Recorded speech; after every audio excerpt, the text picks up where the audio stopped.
Assalamualaikum warahmatullahi wabarakatuh. Salam dan bahagia Bapak Ibu Guru Penggerak. Saya Ageza Agusti MPD, calon Guru Penggerak Angkatan 9 dari Kabupaten Kerinci.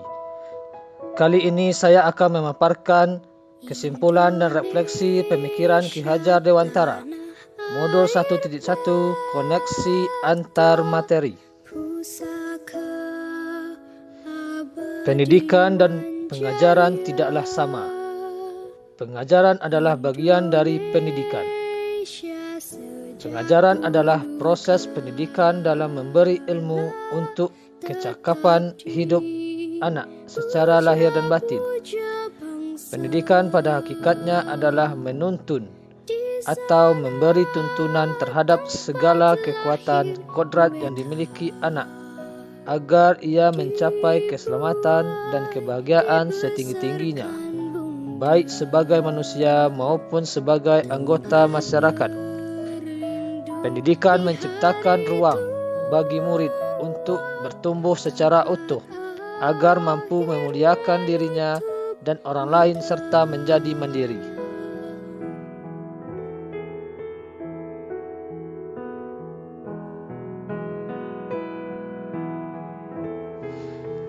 Sebelum mempelajari modul 1.1 tentang pemikiran Ki Hajar Dewantara, pembelajaran yang saya lakukan di sekolah. Yang pertama, saya hanya sebatas mentransfer materi pelajaran saja. Yang kedua, saya menganggap ketuntasan dalam penyampaian materi lebih penting daripada memahami karakteristik murid. Yang ketiga, biasanya saya hanya melihat nilai dari aspek kognitif saja. Misalnya, saat mereka mengerjakan soal ulangan atau ujian.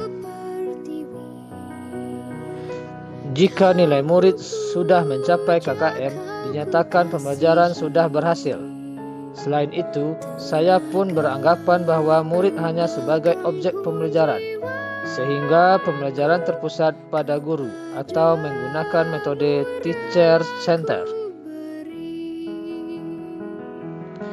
Sebelumnya, saya tidak mempedulikan apakah murid sudah benar-benar paham dari apa yang saya ajarkan atau tidak, karena fokus utama saya lebih ke tercapaian materi, mengingat materi yang saya ajarkan cukup padat tiap semesternya. Saya pun hanya meminta siswa untuk menghafal apa yang saya ajarkan, tanpa memikirkan bagaimana cara agar materi tersebut dapat dipahami dengan sepenuhnya. Sehingga saya pun sering merasa gagal atau mengeluh jika banyak murid yang tidak tuntas setelah melakukan evaluasi.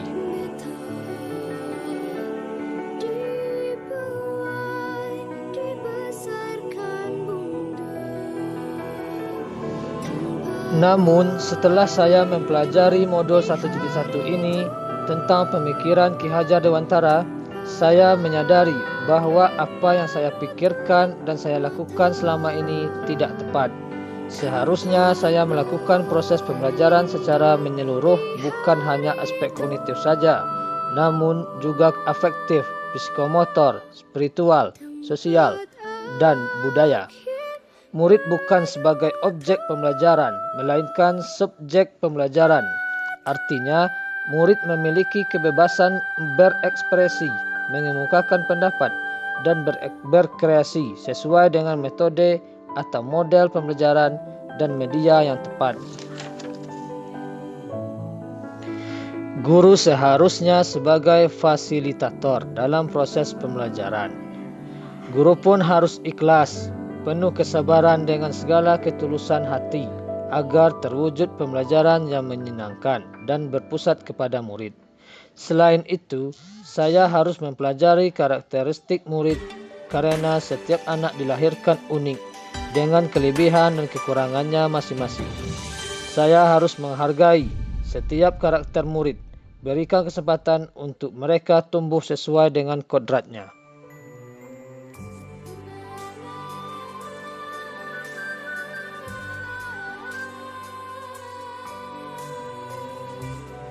Yang dapat segera saya terapkan di pembelajaran di kelas antara lain.